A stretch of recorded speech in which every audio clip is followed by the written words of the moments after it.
All right. Welcome back to another episode of the Snap Count. I'm Emilio Calderon, and I'm joined by the president of the Jalen Hurts fan club. That, of course, is Caleb Catlin. We've got a pretty good episode today. We're not going to be going over any games in particular. What we are going to be doing is we're still going to go over winners and losers from week 8 of the NFL regular season. We've got a few this week. And we're also going to be doing a little bit of trade deadline preview since the trade deadline is next Tuesday. So we do expect some movement to happen this week up to, of course, the trade deadline itself. But yeah, Caleb, are you ready to rock? Yeah, I'm good, man. All right. I guess I'm going to start off because we've got one pretty big headline because it was impossible to ignore, but I'm just going to get it off on the top. First winner for the week. It should be the team, but I'm just going to go ahead and say it is the quarterback of the Washington Commanders. It's fucking Jayden Daniels, man. Okay. This kid's amazing. I didn't write down any stats. Like, that's the first thing I wrote down. Like, I just wrote down this kid's amazing, man. He definitely sealed Rookie of the Year if it's not For that, already yeah. Like, obvious. if he just stays on pace offensively, even if the Commanders, like, kind of peter out record-wise, like, I'm sure they'll make the playoffs at this rate. But yeah, as long as he's averaging like barely 200 plus yards a game right now and he's not throwing picks, he's kind of win Rookie of the Year. They would basically have to like Space Jam him with the football and he turned into like Anthony Richardson or something.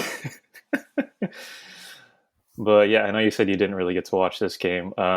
Yeah, Commanders Bears was it was Caleb's 2-minute warning pick last week. It was a little bit ugly. You know, defenses really came to play in this game, including Washington, which was the bigger surprise coming out of this game, really. But I don't know, man. That's like I think CJ Stroud is definitely a better quarterback right now. But Daniels, you know, I guess I don't want to. I don't know what to say. Like we're kind of spoiled. Like, yeah, we got Stroud last year. Now we got Daniels this year. Like two rookie quarterbacks who just play with so much poise. See, like Daniels sees the field really well. Like I don't know. I feel like he's getting better every week. I will say, Cliff Kingsbury. I feel like he called a somewhat conservative offense. I don't know what to call it other than it was very Chargers esque. In that, I mean, like not in the way that they played, but I think it was conservative in the way that you just don't want to turn the ball over or take too many risks. And so the way I put that is like scoring touchdowns isn't a problem until it is. Like the Commanders were up in this game 12-0 because of 4 field goals from Austin Sabert. And then the Bears scored 2 touchdowns in the fourth quarter. It's like, yeah, Well, it's not a I, problem until it becomes one. I reckon a lot of the conservatism probably also stemmed from the fact that he was playing with With the questionable. rib injury, yeah. Yeah, so But I I was surprised by that too. Like, yeah, coming off a rib injury, we weren't sure if he was going to even play. He ended up starting, but yeah, I think at least I have said this earlier this year that he really gives me Lamar vibes. Not like Lamar is a vastly superior athlete, like by far, but he runs with kind of the same, I guess, intentionality or intuition. Like just like the way he moves, like he sees space really well. Like even like faking out defenders. Like I love how quarterbacks in the NFL are all doing that. They're 5 yards past the line of scrimmage and they're still going to go like, just in case because they know just in case, right? right because they know that a defender can't like light their ass Like up like pop him, yeah. yeah. But like Jaden feels like he's a great runner and he doesn't have to rely on that. He's just like, nah, I'm going to beat you right here. So in that sense, it's interesting that you brought up Lamar because they do have that sort of like big bomb, the way that they like Mm-hmm. throw upwards in the sky like that. But I did recall a lot of Josh Allen, to be honest, Mm-hmm. just in terms of how they'll preserve the play. Mm-hmm. Jayden Daniels, man, what a guy! What a guy! Yeah, Caleb, where would you like to take us? Who's I your guess first winner or loser? I guess to stay within that field, my first winner will be that Commanders, particularly the interior defense between Yeah, Holmes, Newton, and especially Deron Payne. Payne. Put, Yeah, put in post some Jonathan work. Allen injury, we were kind of concerned about what the defense would look like, but yeah, Yeah, he got 4 tackles. One of them was for a loss, and then he got 1 sack. It's really interesting that they were able to exploit the a real shoddy Chicago offensive line that we've been lamenting all year, but also just the fact that like usually you don't see that in the modern NFL. Usually you get your pressures from the edge, and to see them sort of just uproot the Chicago offense from within, I thought that was pretty sick. yeah. I actually made a note. under my Jayden Daniels praise to shout at the Commanders defense because yeah, they had Caleb Williams in hell. I think they scored 15, and I'm fairly confident that that was Chicago's lowest point total of the season.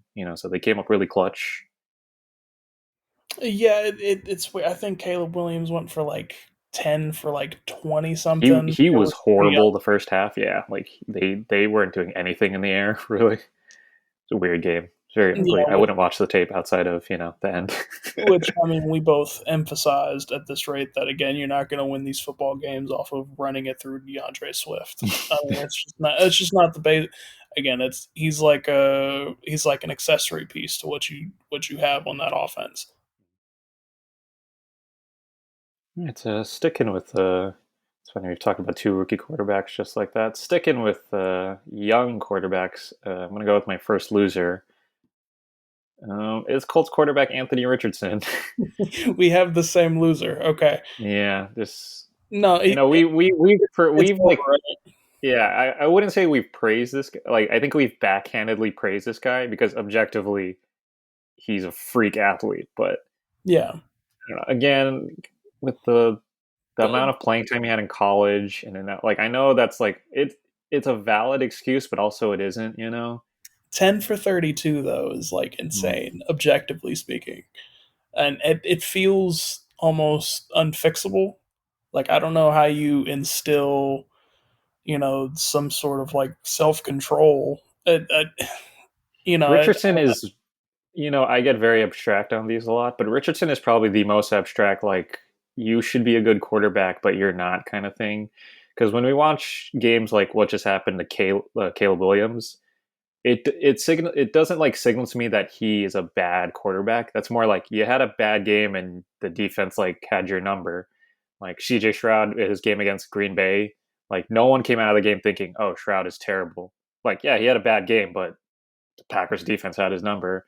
And then, yeah, just I feel like every other week, or at this rate, every week with Richardson, it's what can we do to make this better? And like, there's no answer really.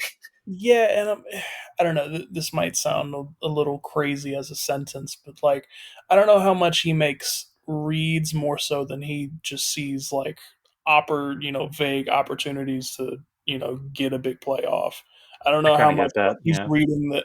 I don't know how much he's reading the field as like he's going to be able to get open, or he can make a play here, more so than like there's a minor enough window to where he can sort of 50-50 it. Like there was a play where Josh Downs where he almost got a touchdown. He ended up being down at like the 1 yard line, but Mm-hmm. um, yeah, it was like okay, like he basically just chucked that up there, and Josh Downs made the play for Had to him. make the play for him, kind of. Yeah. Right, which if nothing else, Josh Downs is eating off of this completely. He averaged 27 yards this game In this game, on yeah. a completion of 100 yards. So I think it was only 4 completions. I was like, I mean, it looks good for him. I wish that he can get some normal receptions in, perhaps a cross route of sorts. He threw like one of them, and it's funny because it was on that last drive where they tried to like come back and get a score in. He threw a cross when they had no touchdowns left, and I was like, where'd you think that was going to Oh, go? late in the fourth, yeah. Um, Aside from his quarterbacking too, there was a quote here, like literally a quote that made me put him here. It's I don't know if you missed this, he came out of the game in the third quarter for I think 2 plays, and we weren't sure if he was hurt, but we now know it was voluntary. And this is what he said in the press conference. He said, "I'm tired. I ain't gonna lie. There was a lot of running right there that I did. So I just told Shane I needed a break right there." Like I don't know, man. This is supposed to be your franchise quarterback, and yeah, we This get up, we get up on this on our soapboxes, and we criticize and like we praise like quarterbacks every week. But yeah, Richardson definitely like is the one right now that like him and Bryce Young just feel like yeah, I don't know. I'm not gonna lie, even Bryce Young with how bad he is, like nobody looks at him and is like, oh, this guy has like no future in the NFL. It's just like, yeah, he's bad. Like you know what I mean. But Richardson is like, I don't know what I do with you, man. Like, and you're gonna go here and come out here and talk like this when you're supposed to be the franchise. Like, I don't know. It rubs me they're the wrong way.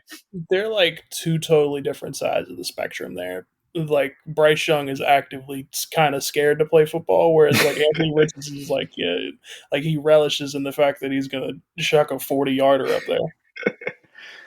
Yeah, really weird, but all right. Yeah, who do you got next? Um, I'm gonna roll with my first loser as well. It coincides with another winner. Mm-hmm. Um, Actually, I'm gonna do a vice versa because I think it makes sense to lead into the. My second winner is Jameis Winston and all the Jameis Winston truthers out there. This could have been the reality all year. They could have just gave the keys to a mentally deficient but all inspiring quarterback who chucked a whole lot of bullshit up there. But um, in sincerity, my real pick was Cedric Tillman. 7 for 9 He completions, was 9 really good in this two game. Yeah, tidings. He slots in for Cooper like nothing even happened. yeah. But in part, that also goes with my second loser. Mm-hmm.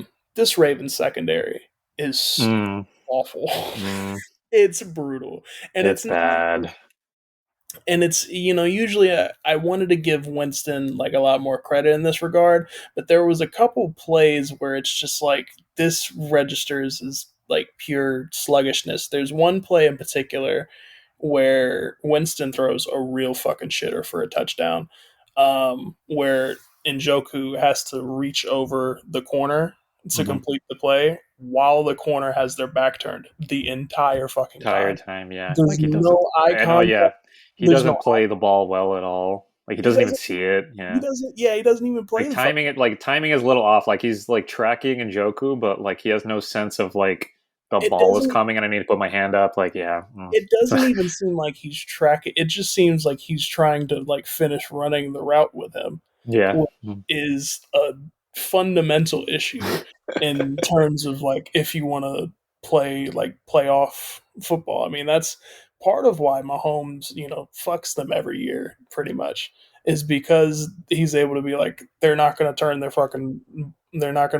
back around to see if I'm about to throw the ball or not. And Njoku was tracking the ball the whole time. And again, I don't know, you're a full ass corner. If you're being reached over, you know, it You're going like real Max Crosby, little ass boy vibes right here. hey, but like I don't know, man. Like that's No, like that's day one stuff. The way I yeah, see yeah. it. And the commentary was given a lot. They were like, "Njoku, what a catch and whatnot." And I was like, "Yes, but that's It was a also good catch, but yeah, it's mostly an awful throw by Winston, who he does throws underthrow it. Yeah, who like underthrows it right at the corner's back, who again is not he's turned not around. looking. If the Ravens corner turns around for 1 second, he'll Just at bats it least down. swat the shit. Yeah, Like, yeah. and they just don't do anything with it. It's truly maddening. I just want to put an exclamation point on your double winner loser here. Since Deshaun Watson joined the Cleveland Browns, the Browns have had let me count, seven 300-yard plus games from a quarterback. You want to know how many Watson has of those seven? Really zero? He's got one. And, obviously we know who has the other six, right? Half and half between Jameis Winston and Joe Flacco. Jesus Christ. Yeah, man. Ugh, what an organization. I'm going to go with a winner here on a more positive note. It's like I mentioned at the top, your favorite, the Philadelphia Eagles, who did have a very, very strong showing against a Cincinnati team that looked like it was kind of back on the up, but no, they came out with a pretty strong 37-17 win. It's their highest point total of the season so far for Philly, and probably their strongest showing against the best, the defensive side, I mean, against the best offense they've played since their bye week. The Eagles have got 5 wins so far this season. Yeah, they sit at 5-2. They're a game behind the Commanders. This one felt like the most like their peak under Sirianni, like shades of the 2022 team and last year's first half of the season. Their defense still isn't great. What I would say is they're opportunistic in terms of like if the offense is playing well and the defense gets like one or two good stops and then the offense can make it like a two possession game, that's what I mean. And I think that's big for this team because yeah, this defense, I don't think they have the space to make any moves, but if they can just be a league average defense and the offense continues to play somewhat like this, um, yeah, I do have to shout out Jalen Hurts too. He's been pretty good since the bye. In 3 games, he's 42 for 59, 614 yards, 4 touchdowns. On the ground, he's got 92 yards on 31 rushes, but he's got 5 touchdowns, and most notably, no turnovers in those 3 games. I think this is true for all quarterbacks in the NFL. The key is not to turn the ball over. But with Hurts, he seems like one of those guys, especially that, if he doesn't turn the ball over, then this offense will stay in control. I feel like it's hard to turn the ball over though when you play the Cincinnati Bengals. Yes, I did want to point out, so since their bye week and week 5, they haven't played the best teams. They've played the Giants, the Bengals, and I'm forgetting who the third team is. But yes, they've allowed only 12 points per game in those 3 games. Yes, weak offenses, but I think good teams have to have runs of confidence too. And I think I feel like this is a pretty good run of confidence for a team that needed it really badly. Oh yeah, I mean, but again, sometimes you gotta take advantage of those Of easy the targets. Like Mhm. that was my issue with the 49ers earlier this year, where they were like, "Oh, we're losing to the Patriots instead of just winning a simple game like that." Now they're kind Yeah. of on the Hmm. back burner. Whereas the Eagles, I mean, as funky as we both look at them, I don't think they have that issue. It's really just a matter of delivering when it's time to. When it's time. Well, yeah, that's all I had for the Philadelphia Eagles, who this week I will not make fun of Nick Sirianni. Next week we'll see, but this week, Valid. Once what do you again, got? my last winner and loser coincide with one another. The other one, the loser, is the one where I felt really insane digging into the numbers of it. Ooh, So I'll start with the winner, excited Ben now. Johnson, um, Mm, coordinator for the Lions. this guy is cook. He is chefing it up, dude. I'm genuinely mystified how you score 52 points with a quarterback only chucking 80 yards. And I was like, okay, maybe Ben Johnson's doing something crazy. Don't know if he's really doing that. On the loser side of things, not the Tennessee defense outright, particularly this Titans special team is absolutely we've talked, fucking we've insane. talked about this, right? Yeah, Please give me the numbers. I Please give them want to to me. break I need down it. the numbers for this game. I don't even want to give myself the headache to look at the last ones. Just this game, 72-yard kick return for Khalil Dorsey.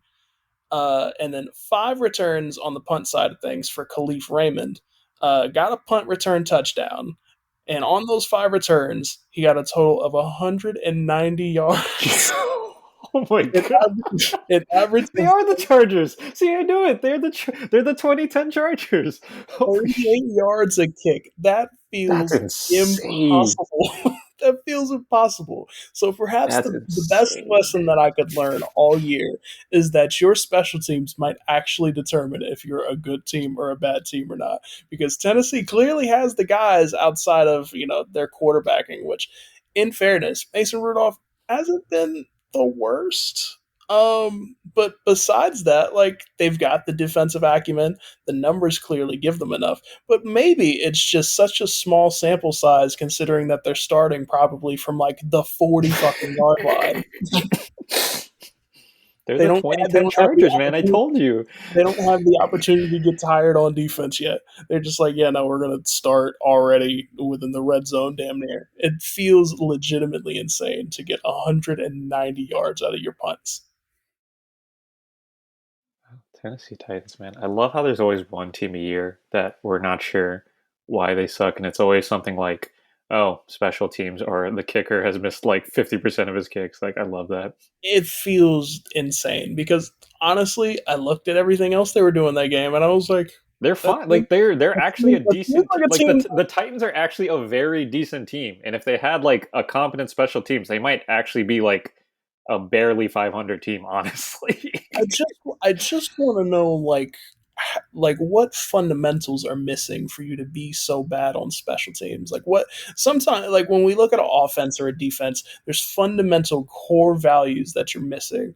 I don't know how this applies on special teams where you break down like I don't See, get it. like I know you're kind of facetious when you poke fun of me for bringing up special teams guys. But like I'm not going to claim to be an expert, but I the most I'll say is I have a deep appreciation for teams that clearly have good special teams, because you know what that signals to me is a very thorough general manager or generally front office, because they are good at not just finding the top level guys in the depth chart, but the top to bottom. Like, oh, like I don't know how many casual NFL fans even know what a gunner or protector is. You know what I mean?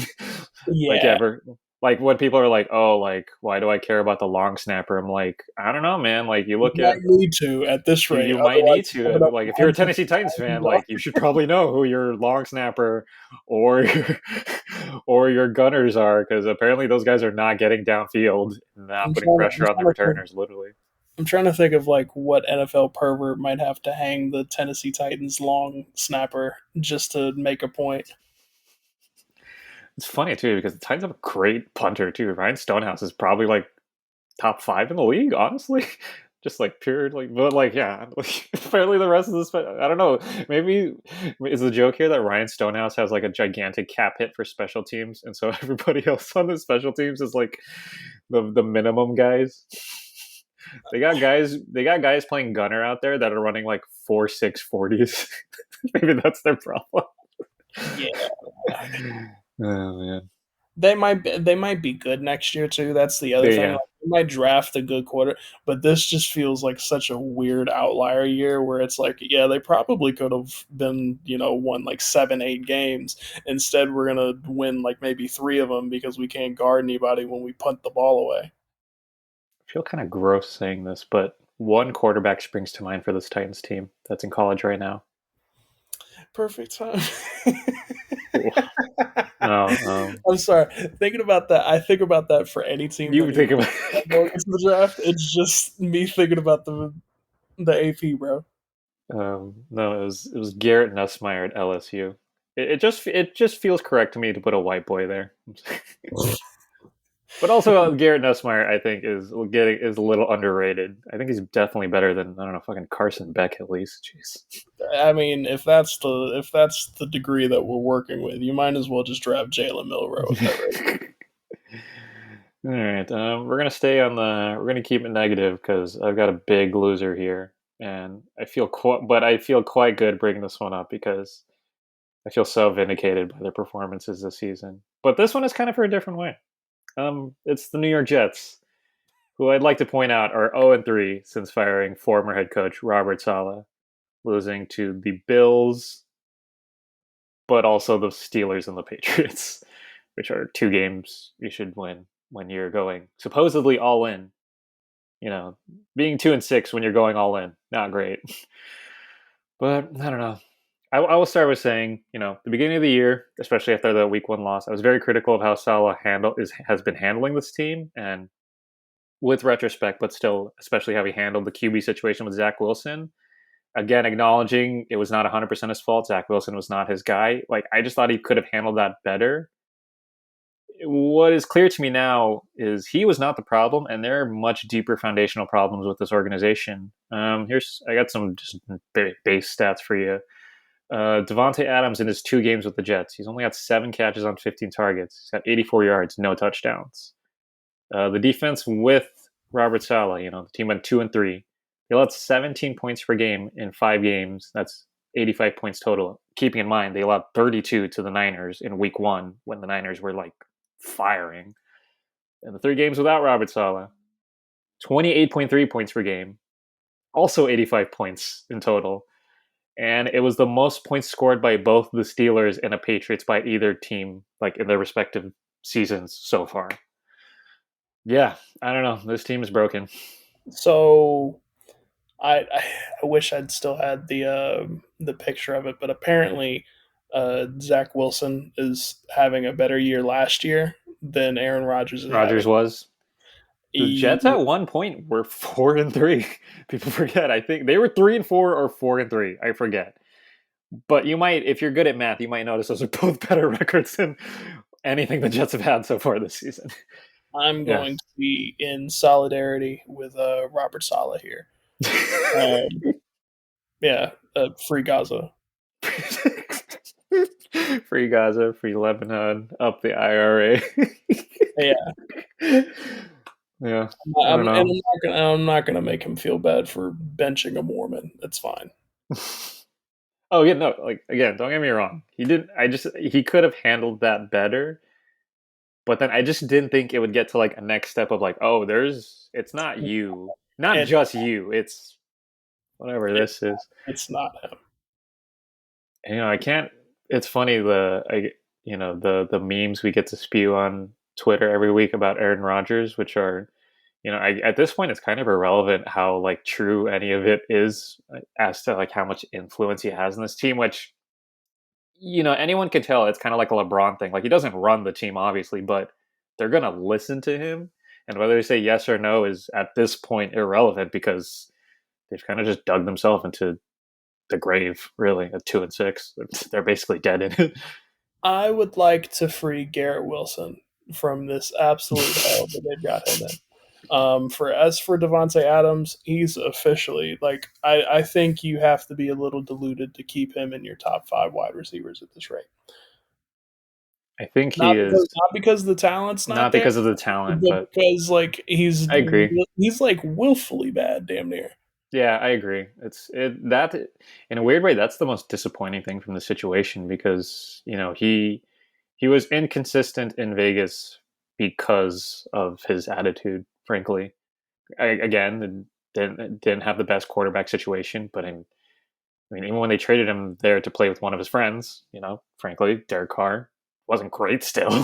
So I mean, if not, like, I think the way that Amari Cooper handled things in Cleveland is like the ideal situation where it's like, yeah, this dude fucking sucks, but like, I don't know, I'm good. It's just gonna make me a lot more grateful when I play for like Josh Allen.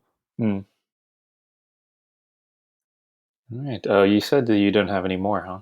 Yeah, I doubled up on that last one. Okay. I got one more winner and one more loser. Um, Okay. I'll start with the winner here. It's two guys, but in the category of rookie wide receivers. In this one, I'm going to shout out both Lad McConkey and Keon Coleman. I'll start with Coleman, who had a pretty good game. He had 5 catches on 7 targets, 70 yards, and a touchdown. And yeah, I think the early return. I think sorry, rearranging my brain. Coleman is still clearly a little raw, Mm-hmm. but only 2 weeks in, the early returns on the Amari Cooper trade are very good for this team because one, you got Amari Cooper, who's one of the most underrated receivers in the league, and I think playing off of him, Coleman, I mean, is going to be very good for his development. As for McConkey, who, bless his heart, this little white man has really restored some feeling in my cold dead heart. Caught all 6 of his targets for 111 yards and 2 touchdowns. He had a 60-yard touchdown in the third quarter, which I hate that I'm going to say this, but I had to say this just to emphasize how important he was. It was the Chargers' first touchdown since the second quarter of Week 6 versus the Broncos, and it was their first second half touchdown since Week 1 versus the Raiders. So Jesus Christ, they really needed that. But yeah, he was awesome in this game. A lot of conversation about the Chargers skill group not being very good, which it's not. But Yeah. I think everyone universally has agreed that McConkey is a good WR2 or 3. Generally, he's a good complementary piece. And to Mm-hmm. see him take over a game like this was not surprising, but to see him take it over in like the physical, athletic way he did was really impressive. Like he really took over this game when they needed someone to take it over.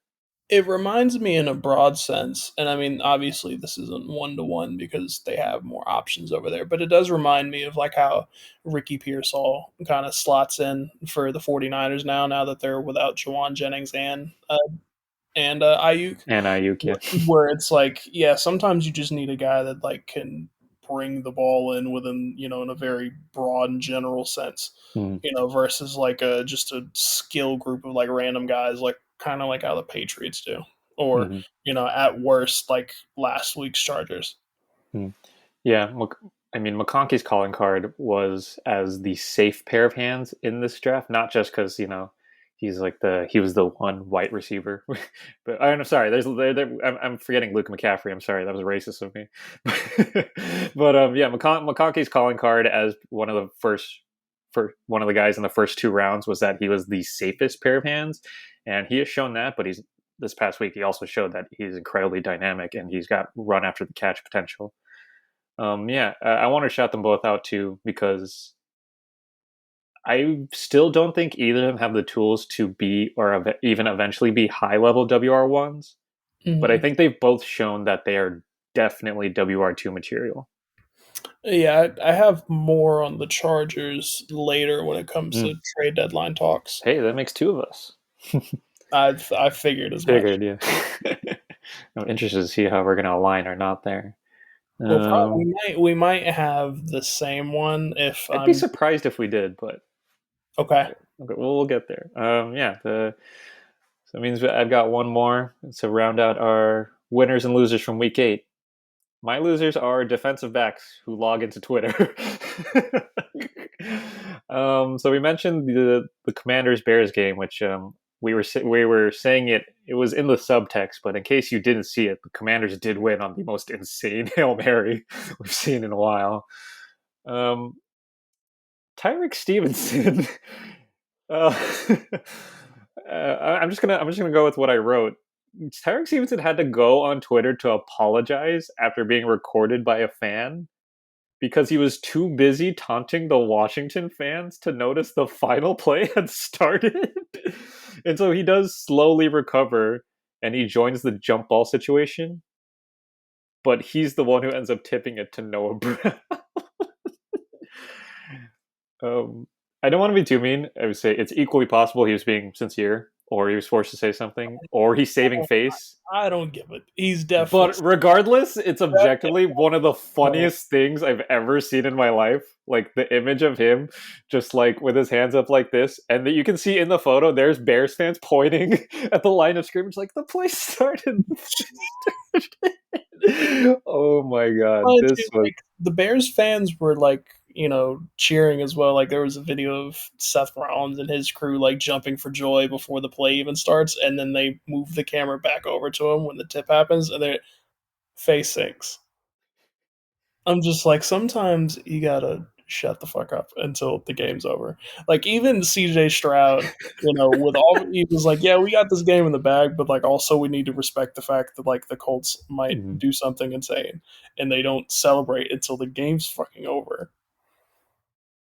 um there's a second defensive back in this category that is Cowboy superstar Trevon Diggs, who at first I wrote apparently, and then I had to cross it out, but no, literally because it was also recorded. He confronted a reporter about a tweet.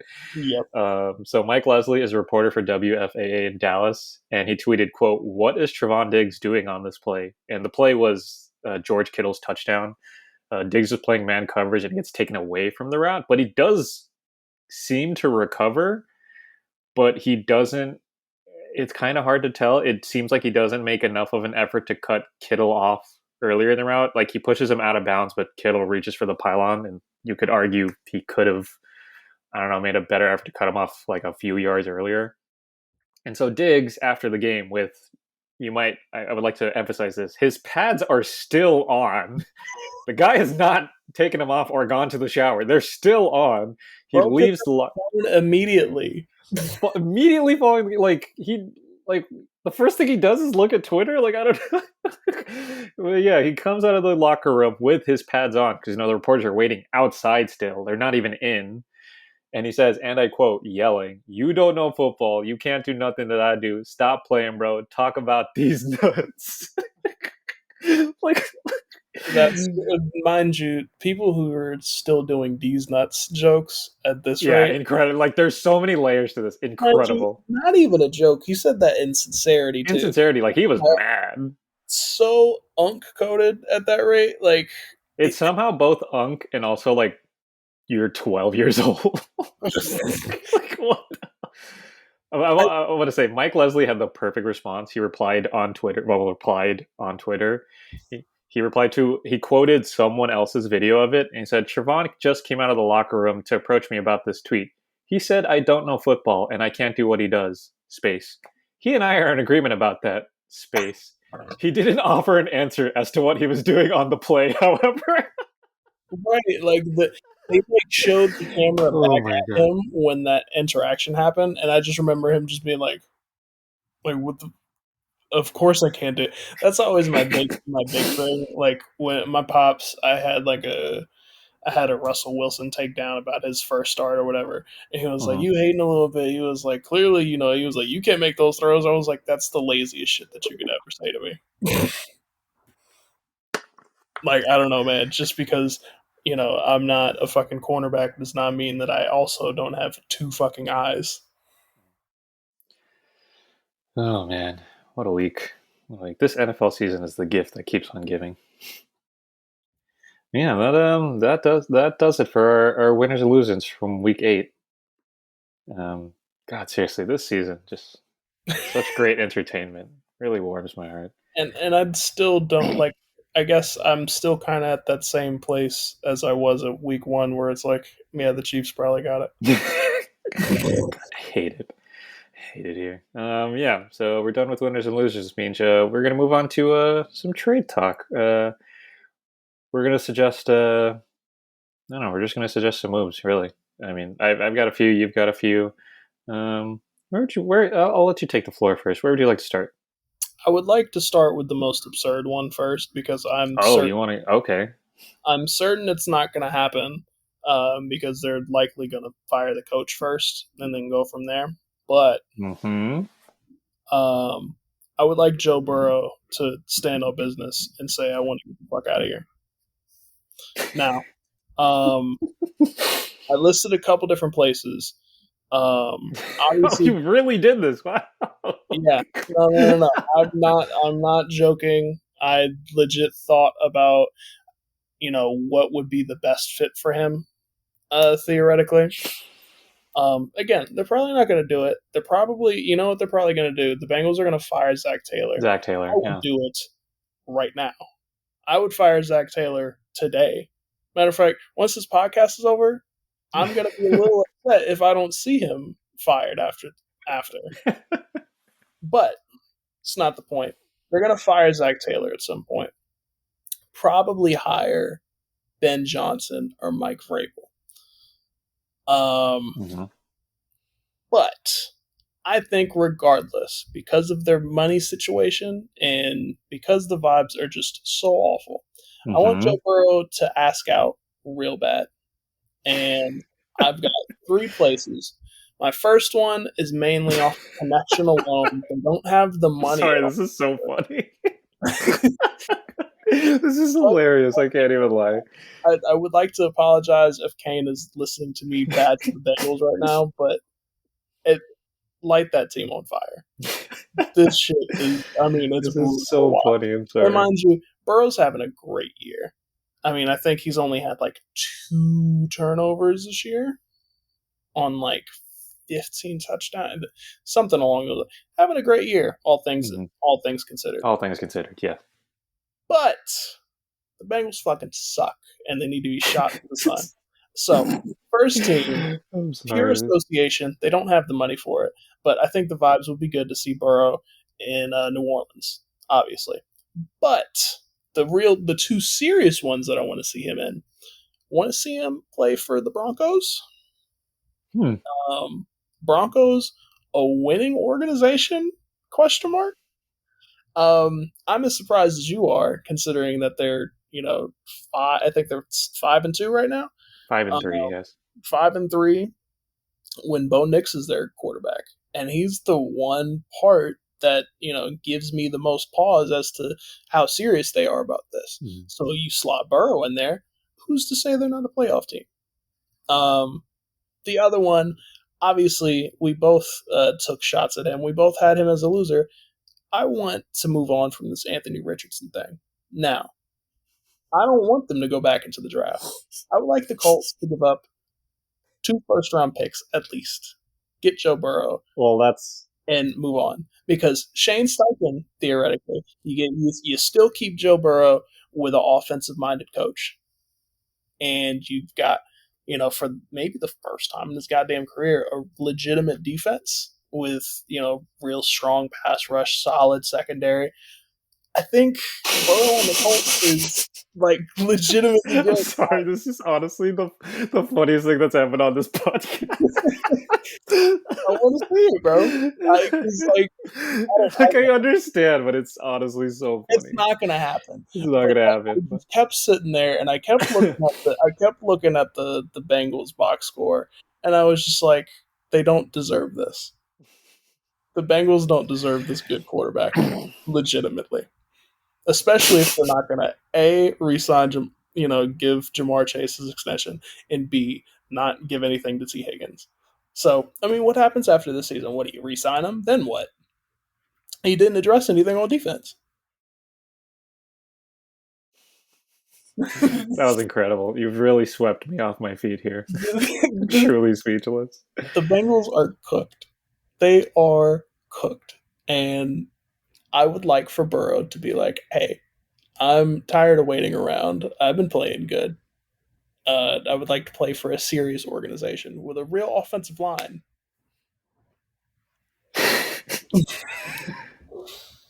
I feel like I had something to add on and I lost it like in the last like two minutes and like So, I'm not trying to like what just happened to me felt like when a stranger comes up to me at like a bar or coffee shop and I'm just going, please don't kill me. Please don't take my money. Please don't hurt me. that's how it feels watching the Bengals play football, to be honest. Yeah, that's fair. That's fair enough. I do think it won't happen just because that would be insane. Like It would be Joe Burrow getting traded would, like, regardless of the results for for any of the parties involved being positive or negative, what that is, no, what that is essentially like a Rudy Gobert or Kevin Durant situation of, oh God, you've just set like an insane precedent of like it would either be like a, oh my God, the team that traded for Joe Burrow either just traded away their entire future quite literally, or if for some reason it doesn't take as much capital as people think, teams could go, oh, that's all it takes. So, granted, the NFL is so different because the draft capital is worth so much more, but yeah, mind you, NBA is also a little insane because they'll trade 7 first like it's nothing. oh yeah, just the And way the leagues are right now. and Yeah, then it renders meaningless because it's all transaction. But for the yeah, NFL, it's like they actually kind of need they this need these guys. Yeah, to at least to keep a NFL front office from being complacent, because that's what a lot of them do. That's honestly what the Bengals are doing right now. They sit up there and they get, oh, we got our franchise quarterback. We're going to be good for the next 10 years, and it's like, what makes you so certain so certain that about that. this is like a Sure. good, yeah, like I think this could, in sincerity, as much as I am being a little facetious and taking pot shots at the Bengals, like, do think something like this needs to be in play for organizations to get off their ass and start making like legitimate moves. Wow, what a what a speech. Not what I was expecting. Wow, I'd been like thinking about. you'd been sitting on that one. Yeah, I could feel the I, passion coming out. I Wow. never put teams together with him. In fairness, I had only done it with the Vikings, right, when we didn't know that Sam Darnold was going to be that good. It was gonna be good, But yeah. I'd been tentatively sitting on the idea of a Burrow move for months. I'm That was so incredible. I'm Seriously. so sick of Zach Taylor. Oh, And I'm not even a fan. not Imagine even a how Bengals the fan. Sure. Bengals fans feel. All right. Well, I think I'm just gonna start with a boring one then. I guess. On that note, we are talking about trades. Things that happen in the real world. um, There's not a lot of great ones, and the ones that I've got are pretty obvious outside of that. you know, So I thought, shake the table a little bit. Right.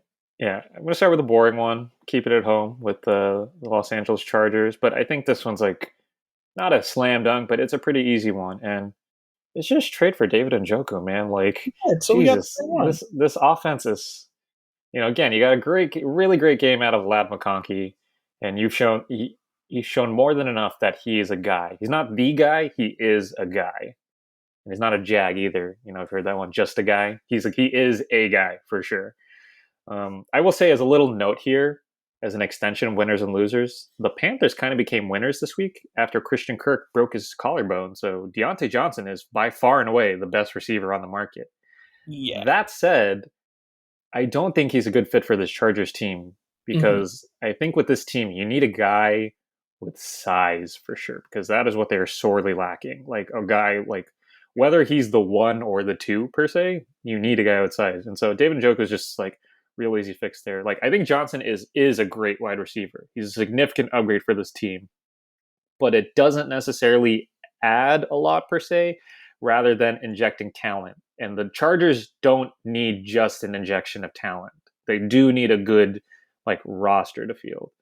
I will point out for people who aren't keeping up with the Chargers, which I would understand if you're not. They did sign DJ Chark in the offseason. He has not played for this team. He's not a true WR1, but his speed kind of brings a different dynamic to the skill group, which, you know, I don't know. I don't think Deontay Johnson is worth it for this team. I know it feels insane to say. Like, if I'm the Chargers, the Chargers, I don't know where they are exactly. They're bottom half of the league in red zone efficiency. So, I don't know. A big guy like Njoku, yeah. If I was the Chargers, I'm trading for David Njoku. And honestly, if he's worth like nothing to them, I would trade for Mike Williams again because you can trade back for him. And his contract is fairly small. But yeah, especially with the 2025 free agency class being the way it is, the Chargers aren't the kind of team that need to commit to a Deontay Johnson. Yeah, the 25 class is awesome. So, Yeah. I haven't seen the free agency in the draft class for next year. I haven't done too much digging there. However, I did have Njoku to the Chargers as well. hmm Um, Mostly, I'm doubtful that they do it now because Jameis Winston lit the fire that he did under the Browns, hmm and having him as a old reliable alongside Jerry Judy, for better hmm or worse, or a Cedric Tillman. hmm But similar to what you were saying, it's not really that they need like a receiver. If anything, I kind of like their like committee approach roughly to their wide receivers, where it's like, okay, Lad McConkey, I think we're gonna get Quentin Johnston back in the thing. I think the big thing, I don't hate the setup for now. I think the big thing that they could afford is to get Herbert, which it feels weird to treat this way for someone who's not a rookie quarterback, but I think it'd just be great to get, Justin Herbert, an old reliable type of guy like a no, Joe. absolutely no. I mean, that's just how the league is right now. Um, yeah. God, I'm sorry, I lost my train of thought. Yeah, I think the Chargers have one of the best pass catching groups that is lacking a WR1, if that makes sense. Versus like the Patriots who do have guys, but like those guys also just aren't really good enough to have like a They, higher floor. Like the they need Chargers right now, if you put almost any WR1 into this team, I think it's a really great offense, like really great. Because yeah, Johnston, McConkey, and then even going down to Josh Palmer. I think those three guys as the rounding out of a wide receiver room, that is like yeah, arguably a top 10, even just at least on talent. That's like a top 10 receiver room. If you put, you said you didn't know the 2025 free agency class. Like, if you put I'm going to ignore like fit, age, whatever, just based on talent. Like, there's Stephon Diggs, there's T. Higgins, there's Amari Cooper, there's Chris Godwin. There's like, if you just dropped a guy in there, that's a really great receiver room. Yeah, they have the opposite issue, like you mentioned, as the Patriots, where they have like two all reliable type tight ends. It's Hunter Henry, and I'm forgetting Austin Austin Hooper, Hooper. yeah. Yeah, they've got two all reliable guys, which But they somebody, don't have the floor guys, yeah. yeah, like Jacoby Brissett and even Drake May relied on them quite heavily this season. Whereas, the alternative is like, I don't know, you drop in like a Calvin Ridley, it's like, boom, spoiler, but you drop in somebody like Calvin Ridley, or you sign next year and I don't know, nab like like a T Higgins is probably where I expect him to go. Then it's like, all right, I can build around that within the Yeah. draft. As the Chargers is like, I don't know, just get somebody that can like reliably, pick up a football. Yeah. What do you got next for us? Well, who's on the move or who should be moving for something? So I teased it a little bit. I've got a couple options for Calvin Ridley. This is another one where I'm not certain because the Titans already moved off of DeAndre Hopkins. Yeah, I don't know. I think it was a coin flip between whether it would be Hopkins moving or it would be Ridley moving. Hmm. But theoretically, would like to see Calvin Ridley on either the Patriots or the Pittsburgh Steelers. I think there's Hmm. bigger issues at quarterback for the Steelers, but it would be nice to have a secondary option besides George Pickens, real 1A, 1B type of feel. That way you can, Hmm. have a Van Jefferson be like your third option instead of Hmm. him being, really struggling to be that second option. And then I saw a report that New England is open for business this trade deadline. So I do see the potential for them to trade for a wide receiver, considering how barren their group is right now. Hmm. So I don't know. And the Patriots were trying to sign him in the offseason anyway. They could try and right that wrong by trading for Ridley.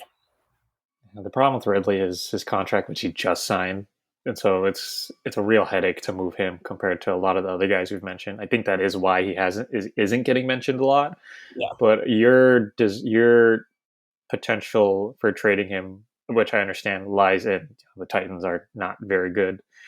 But I guess it depends too on what the Titans project for next year, whether that's if they have a move in mind for drafting one of the guys who are available next year, or even trading for or signing a guy. I don't think there are any veteran quarterbacks available, really. But yeah, I do like your creativity.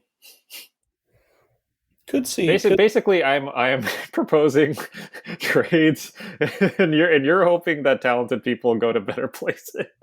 More or less. Yeah. 'Cause, like a lot of this stuff, I think we get into like more boring territory, and then a lot of it's also just like a big money headache. I think Yeah. the later ones that I have, I think are a bit more realistic, but Okay. wanted to get the The two big obvious ones ones off the where it's table. like, wow, look at these good football players playing Right. absolute bullshit.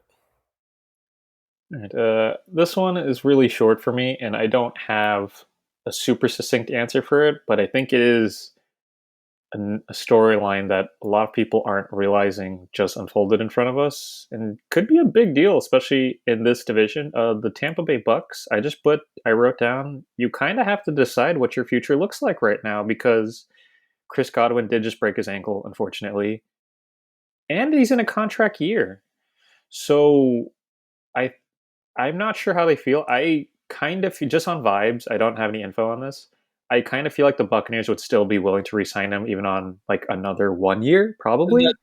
mind you, this is the only reason why I didn't throw a wide receiver at them for these trades because I Yeah, would be legitimately shocked but if the Chris. Bucks are also more than good. They're not a fringe team. Like they are very clearly when healthy. Again, obviously they're currently missing Mike Evans and now Chris Godwin, but they're even without them, they're still like a playoff contending team, and with them, they're comfortably a playoff team. And so I say that because I feel like you have to prepare now to commit to him again, or I feel like you kind of just should trade for somebody else right now. And, that's tough because it's the middle of the season, but I don't know. If the Bucks feel strongly enough, I think you could trade for Deontay Johnson and then re-sign him because Mike Evans and Deontay Johnson fits almost the same, not the same, but has a similar dynamic to him and Godwin. It's a very tough decision to make on a purely emotional level, but yeah, I don't know because this Bucks team is, like I said, more than good enough. They got a lot of guys under contract for the next 2 to 3 years. I mean, you got Baker in this defense for how like they're one of the most consistent defenses in the league. Like they haven't been great the past 2 years, but they have been good. Under Todd Bowles, there's a certain standard really. Like I'm not saying he's Mike Tomlin, but I think with the current culture and current roster, there is a not like a Super Bowl window, but we're a good team and we don't have to worry about falling into a transition period, or like, we can make, if we make smart moves, we can elevate ourselves into a contender again. So it's interesting because it's interesting you mentioned the culture. I think for that reason they're going to end up re-signing Chris End up Godwin. re-signing him, yeah, I think so. Yeah, But because they've kept a lot of their guys for that reason. Where it's like we've hmm got guys that love it here in Tampa that would die on the football field for us. Whether it be hmm Mike Evans, who's been there through the worst quarterbacks, and Chris Godwin, hmm Levante David, Vita Vea, yeah, like guys that are like they didn't even think about leaving. Where like Levante David could have left ages ago. He could have been like, yeah. "Yeah, can you move me to like the Eagles or some shit?" But he was like, hmm "Nah, I want to, sow my roots in Tampa." So I think for that reason, I think Tampa, for better or worse, are gonna stay put. Whether that's a good thing or a bad thing, and it lacks imagination for the future, hmm whatever. But that's why I didn't. Otherwise, yeah, Deontay Johnson again is a fantastic fit for that theoretically. Definitely not nearly as good as Chris Godwin, but does the same sort of factor where, hmm you got a real 1A, 1B. Um, but I think the appeal of having Godwin is that, you've slowly been able to transition Godwin to being like the primary target. Target. All right. So what real trades do you have for us then? Um, I've obviously I took a big shot at the Baltimore secondary, I and do have them down too. I'm curious where you're going to go with this. yeah, and the Saints are desperately trying to get off. Oh yeah. So Marshawn Lattimore to Marshawn Baltimore, Lattimore to Baltimore. yep. I Mar- mean, Marshawn Lattimore. He's allowed only 10 catches, 142 yards allowed. No interceptions, but no touchdowns allowed. He's allowing a 77.1 passer rating. That is on pace for the second best career year for him so far.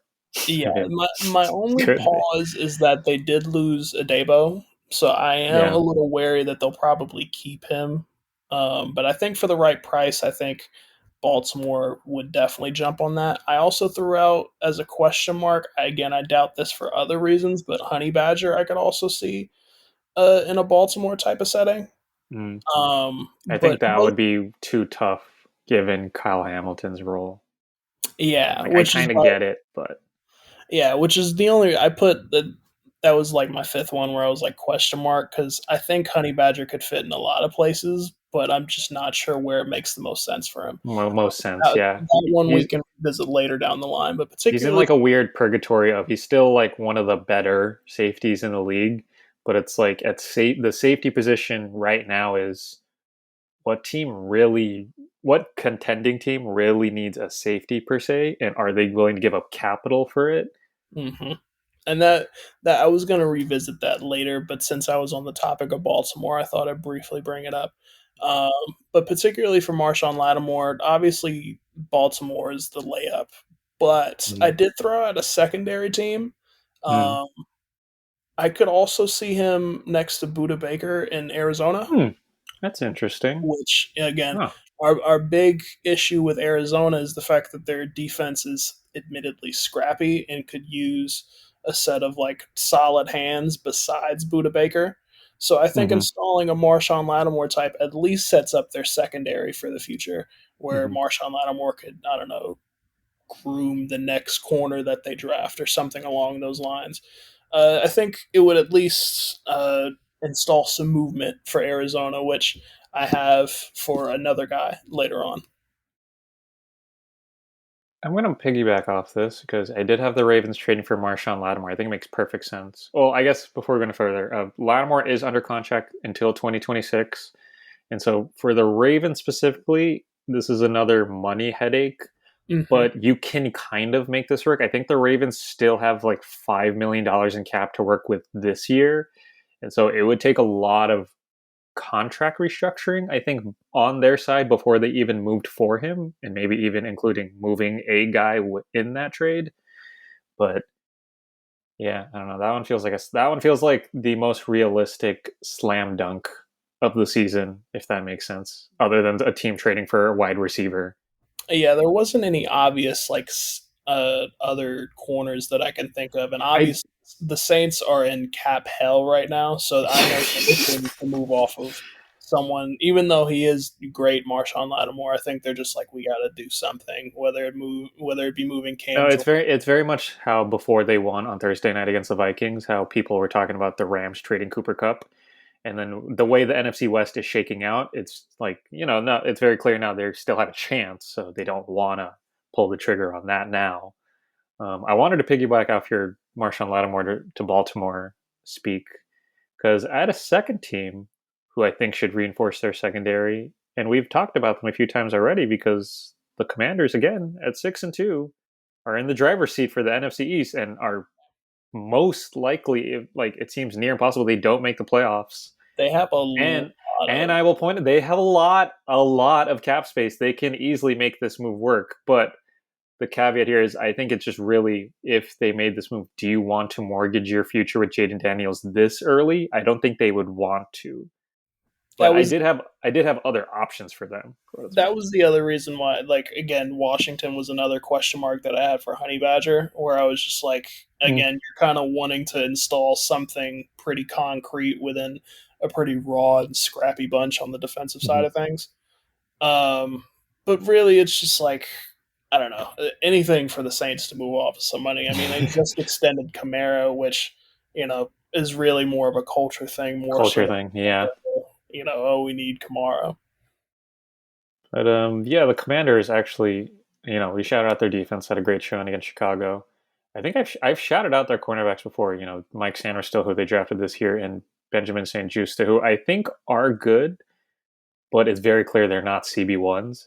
And I think similarly to how I felt about the Chargers receiver room, I think these guys are good complementary pieces to whoever the CB1 is. The problem is there's not a lot of options right now. There's only one, like, other than Marshawn Lattimore, the only other option right now is Carolina, J.C. Horn, who is good, but we haven't seen in a high leverage, like a really high leverage situation in terms of competitiveness yet. He is under contract until 2026 too, but he's kind of one of the only really good young options in terms of a guy like we're getting a cornerback who's about to hit his peak, and he's going to be ours for another 3 years.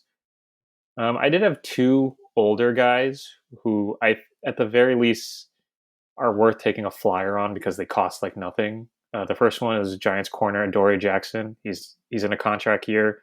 It would only I got these numbers from Over the Cap. It would only cost 1.1 million to acquire him. And so if you send like a late pick, I think given how young your corners are, that's one of those. Yeah, like I'm willing to take a flyer. And honestly, this is a very pessimistic way to look at it. The worst that could happen is they're like as good as the guys you already have. I think when you target guys like this, because the second guy I had was Tre'Davious White, who's in Los Angeles with the Rams right now. He's also not under contract through next year. He's only going to cost 1.9 million to acquire. Like same thing there. I think the worst that could happen is you send maybe a fifth, not even a fifth, maybe a sixth or even a seventh round pick, maybe a conditional pick or a pick swap, and then the worst that could happen is they're as good as the guys you already have, which is I think that's like fair. That's like okay when you're dealing with a young secondary like this. Like I think Trey White would actually be pretty good Yeah, in this it's kind of secondary. the same reason why, like, the Vikings went for Stephon Gilmore in Mm-hmm. in practice, where it's like, oh yeah, Who, to be clear, is still like he's fantastic. still He's good, not elite, but he's still one of the better but cornerbacks in the league. it's the But same. same principle, yes. Mm-hmm. Yeah, Like Gilmore Loki has gotten burned a few times the past 2 weeks, but their defense hasn't exactly covered themselves in glory the past 2 weeks. Yeah, the Commanders, I think, they're in a really great spot. One, because similar to the Texans last year, they are exceeding expectations. And so it's a matter of you don't have to mortgage your future at all. And you can leverage like really small, like, this is like penny stocks to them, I think, at this rate, like trading for a guy. But yeah, trading for a guy who could significantly improve your secondary. And even if it's only a rental, then you can see what it looks like when San Still and St. Juste aren't the one and two per se. Yeah, I did have one more. You said, did you have one more, or I know I you had keep going? I also had one more, but Oh yeah, I'm curious if we have the same one. Because I we have talked two about teams looking at the same position we for my we last one. we tentatively talked about this a little bit, just in theory. I think it was probably off camera, but I was thinking about Trevon Walker going around, Hmm. especially if the Jags are looking to re-rack. I think the only real untouchable that they have is Josh Hines Allen, Josh Hines Allen, yeah. and probably, and of course Trevor And Lawrence. Trevor, of course. Just because off of the sheer fact that they paid him all that money. So I think we are aligned here. My last one is the Falcons and the Lions should be active looking for an edge rusher. Is that so what you I had, basically? I completely forgot about the Falcons, to be real with you, but That's I fair. did No, have the Lions, and the Lions, yeah. I did have a couple interesting side ones, which I kind forgot of about Trevon Walker, but I did have two. I did have two. I listed again Arizona for the same reason that I listed Arizona for Marshawn Lattimore, but on That's a edge interesting. front. Yeah. The other two, Washington, I think would do good to have him, especially if you're going to add him to a Hmm. pretty rock solid interior defense that we just complimented. Ooh, So that's interesting. Instead of strengthening the secondary, it's an yeah, interesting move. just Yeah. double down on the box, which I think is a huge Dan Quinn type of move. Yeah. Um, and Seattle, I think would do good, especially if you're going to pair him with a If they young could make it guy. work. Hmm. I think he should be the hottest name on the market, if only because edge help is always something that a team is, salivating for. I Especially do. It the seems like years like the Lions, the Seahawks, and the Commanders. But Arizona, I think this is purely on like a future investment where it's like, all right, like yeah. we're establishing something for what we do into next offseason. We've talked about Trevon Walker, and I think he's interesting, and I think he is a really great guy to trade for. But it seems like maybe in Jacksonville they're just doing a really good job of keeping it quiet per se, because Mhm. he's really not getting mentioned. I wrote down two guys who I think I'd be surprised if neither of them moved. Well, actually, one is pending how their next game goes. Well, the first one I wrote was Browns edge Zadarius Smith, who's been really great this year, opposite Miles Yeah. Garrett. Got 5 sacks and 22 pressures on 280 snaps. He's just a little weird because with his age and his contract, he's under contract through 2025. He's got like a $10-ish million cap hit, and he's Just, got the just, just real quick. This is all. That's also the reason why I didn't think teams should take a flyer on Cam Jordan because next year his contract oh will no, jump from 1 million to like 12. yeah, Zadarius Smith seems like a pretty like clear cut like in a weird way he's one of the easiest not easiest options, but you know what you're getting kind of. The other one is I feel like we've been saying this about him for at least 2 years, maybe even 3 years now. But a guy who's quietly having a good year is currently in New Orleans. His name is Chase Young. He's got 2 sacks and 34 pressures on 351 snaps. And I got this one courtesy of PFF. His tackling has improved a lot. He's in 2022 and 2023, he was missing more than 25% of his tackles. This year it's down to 11%. Mm-hmm. And he's getting to the quarterback, and he is continuing to improve on his run defense, which his pass rushing was not very good when he was in San Francisco, but his run defense was really great, and it showed up, including in the Super Bowl. Um, yeah, he's an interesting one. He's not under contract through this year. He's on a 1 year deal in New Orleans. Mm-hmm. Carl Granderson is coming off a $52 million extension, so they're probably going to hold on to him. And then if you're in New Orleans, especially considering the season is a wash, I mean, getting picks off a guy that you took on a rental, I think, Mm-hmm. is like a win-win for whoever trades for him. Yeah, that's kind of how I saw that signing in the offseason. The whole point that Chase Young signed there was like, all right, I need a rehab type of situation. And the Yeah. Saints is the perfect place, culture wise and defensive scheme wise, Mm-hmm. where Chase Young can thrive and then he can move on to. I don't know. I'm trying to think about how I seamless. like Chase for not just these teams, but for really any team looking for an edge rusher, but especially these teams. He's got more pressures than anybody on the Falcons or the Lions. And that's including Matt Judon, and I'm not 100% sure on Hutchinson, but obviously out for the year. Yeah, But I like him because he brings the edge rushing and the run defense, which a lot of these teams could use too. Falcons Yeah, especially could really use some run defense help. the Falcons definitely make the most sense for him. I think with Detroit, I wouldn't assure. And again, I spin back to a team like Seattle, where it's like, all right, Mm. we could definitely afford to, stack alongside Byron Murphy. Our secondary is already rock solid, and I mean, linebackers don't fall out of the fucking sky, so why not add to the edge instead? Mm-hmm. And it wouldn't happen, but man, Chase Young on the Falcons would be kind of perfect for them. But that interdivisional trade, that would have such like nasty vibes. I think Saints fans would actually like revolt. That'd be crazy. Yeah, I mean, honestly, Saints have bigger problems. Trying to get off of any of that money would be fantastic. I think you can get third, fourth round pick out of that, which all things considered, pretty solid. Right, yeah, that brings us to the end of our trade deadline talk. I think we'll see I think we'll see a solid amount of movement this year, given the parity in the league.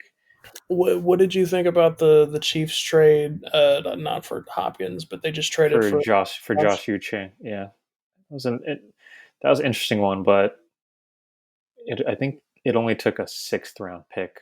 Oh yeah, for anyone who didn't hear, yeah, that was the yeah. Kansas City Chiefs trade for Josh Uche this morning, which is incredibly annoying to me.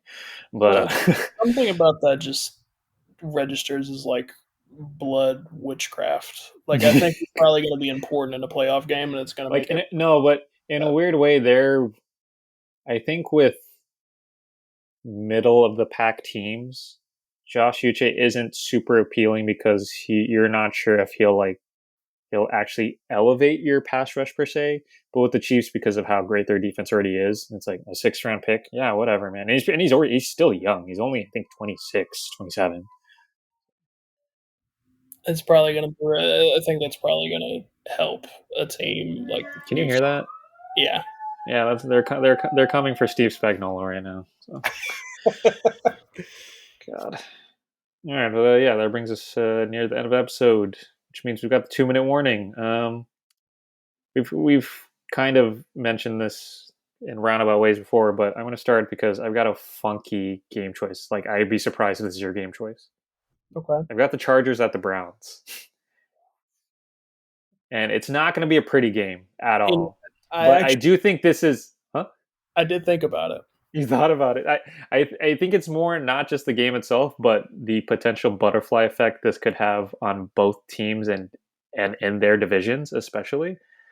A Chargers win, I think, gives us a really solid picture of what this team is capable of. Like it's clear they have a lot of work to do to be a contender in the league, but if the team can hang with a physical team like Cleveland, especially after their disappointing loss to Arizona, I don't know. I think that gives us a clear picture of what this roster's floor, ceiling, however you want to interpret it, looks like. On the So other hand, I was going to say, on the other hand, a Browns win kind of puts them back into the picture for the last wild card spot. Like, I don't think they get there regardless of how the season shakes out, but it goes from basically 0 at 2-7 to 3-6. It's a non-zero chance. I do think the bigger butterfly effect, not just for the Browns potentially making the playoffs, like I don't think they will, but if they're competitive with Jameis Winston, they still. I'm going to point to their schedule. I don't have the whole schedule. They still have to play the Steelers twice. They still have to play the Steelers once, and then they play the Broncos and the Chiefs still. So yeah, the AFC playoff picture. I'm not saying it runs through Cleveland, but they could definitely get a real like annoying win or two off a team yeah, that is in the wild card picture. for sure. Like I could see. I don't know. This seems like an easy Chiefs drop to me. Oh yeah, like if the Chiefs like actually finally start to lose games, yeah. Right. I have a nasty game, but it's on more of like a gluttonous, sinful type of play. I want to see the Falcons and the Cowboys the same way I wanted to see the Niners Dallas game last night. Absolute clusterfuck. A matchup against, again, the Cowboys are a complete and utter mess, and so are the Falcons. No, And this is so good. theoretically, Can Bijan Robinson and Tyler Algier just fucking rush for 100+ yards? Like, just do it once. Just do it, man. or This is the team to do it against. Just do it. Or like, can the Cowboys finally be like, oh my gosh, we finally beat a real team, blah blah blah blah blah. More likely, they're still probably going to try and fuck it up. But it is a potentially real disgusting game that I think would be hilarious. The Cowboys have a great way of pointing out a team's greatest strengths and It's a good way of putting or it. their biggest faults. So like with the Niners, I was like, okay, like I've seen both their great aspects and I saw some of their worst parts of their, their defense this year. It's the same thing with the Falcons. I fully anticipate on seeing a great Dak Prescott game, but I also anticipate something absolutely disgusting out of Kirk Cousins. And that's kind of why I want to see it. Yeah, this is a nasty bowl. Yeah, I saw this game and I didn't think much of it. I was like, ooh, but No, there's real layers to the ooh. that's exactly why I picked it because I was like, man, this is Oh man, yeah. like Browns Chargers. I thought about because I was like, that could be Browns Chargers is like the same thing, but a little more practical. Versus Cowboys Falcons has some real like funk to it. no, like This is a real like. I think there's potential that everybody loses this game. yeah, like Yeah. Chargers Browns. I could see being like 17-13 or And something. yeah, something real Whereas like gross. Falcons Cowboys, I honestly fully expected to be like Like 42. 40 to yeah, 80-point game. Yeah. And that's kind of why I want to see it because I'm just like, who's going to be the nastiest and who's going to like play the Well, shit. Cowboys Falcons, granted, given how frustrating those teams have been, there is still potential for it to be like barely 20 something to 20 something because the run games just don't get off the ground, which with the Falcons is like the most. I don't understand why their run game is so bad. Because, like, this isn't even an Anthony Richardson thing. Like, Bijan Robinson and Tyler are objectively very talented. Why the hell can they not just run for, like, I'm not saying they're Gibbs and Montgomery, but you know what I mean? Like, God, man. Like, why I can't they? mean, they kind of should be, and some in a weird way. Sometimes I watch the Falcons and I think for 2 seconds, and then I snap back. But I think for 2 seconds, is Algier better than Bijan Robinson? Yeah, I don't know, right? I end Like, up is way Bijan more. just, like, does Bijan just, like, play sexier than Tyler Argiel? Right? Is that why we It's certainly possible, and possible, right? Yeah. I could see the Falcons trading one or both of them, just being like, a, "Fuck it, we'll just do this I mean, if again." you got an offer, right? Right? Like I don't know. Give me a second. I'll take Bijan. Like, if someone was willing to give a second, that would be insane. But like a third, maybe like a third and a fourth, or I'm like even thinking like two, like a late second. That's practically a third. But yeah. yeah. Um, what's the over under on the amount of carries that Dalvin Cook gets? Deary me, man. I don't. Yeah, I was trying to think. I thought about it like initially before I even jotted anything down. I was like, would the Cowboys seriously consider like moving off of guys? And then I realized it's Jerry Jones. So no. Like, who do you even move off of? I mean, there's a bunch of guys that I think would be good elsewhere. It's just a matter of them I like, mean, I have. I don't know. I don't want to end this like episode talking about the Cowboys. They're just such a. like would I get Mr. Twitter fingers Trevon Diggs for anything? Would I get Yeah, Mr. that was the first thing I thought. It was like, honestly, like if somebody came knocking for Trevon Diggs, I probably wouldn't say no, if even if it was like a garbage offer. Right, Like especially at this rate, I would let him go for a third and a fourth. I don't even know if he's worth that much to another team given right. his contract. Yeah, Does anybody want Mr. Pick Six from last year? Like stuff like that, or it's like I don't know, like give me something. We're open for business, like the Pats are. the Cowboys being open for business, what a concept. We got past the trade talk, but I guess I will. I don't want to be too mean. I'll leave a little silver lining here for our Cowboys fans. In 2018, the Cowboys were also 3-4, and you know what they did? They traded for Amari Cooper. That trade worked out pretty well. I don't know if there's a trade, and not necessarily just for a receiver. I don't know if there's a trade you can make that has a similar impact, but it's happened before. That's all I'm gonna say. It's happened before. So keep your head a little bit up. It's bad. Don't get that tech neck. Just like look up a little. That's all I'm gonna say. Now you've got me thinking about like, you know what? That sounds like a Jamar Chase, T Higgins type of location. Ooh, that's nasty. Yeah, that's No, nasty let's pair vibes. him with CD Lamb, best wide receiver duo in the That's league, and then nasty they both vibes. underwhelm. Well, maybe Like, not. I don't want to be pessimistic. I went from you really flipped the switch. I was like, look at the sky, it's so beautiful, to now there's darkness everywhere, and we should accept Right? I mean, I don't know. Sign Brian Flores. it. And, yeah, that's I'm gonna sign off on Brian Flores to the Cowboys, because we're a sick, evil podcast apparently, and nothing good. We can have nothing good happen to us. We cannot accept the love that is in our lives. Thank you, Caleb, for teaching me these valuable lessons on life and football. Yeah, hopefully we'll get some real spicy stuff to talk about next week, whether it's on or off the field, really. Um, yeah, talk about these nuts wherever, whenever you're listening. Good morning, good afternoon, or good night. Happy Halloween.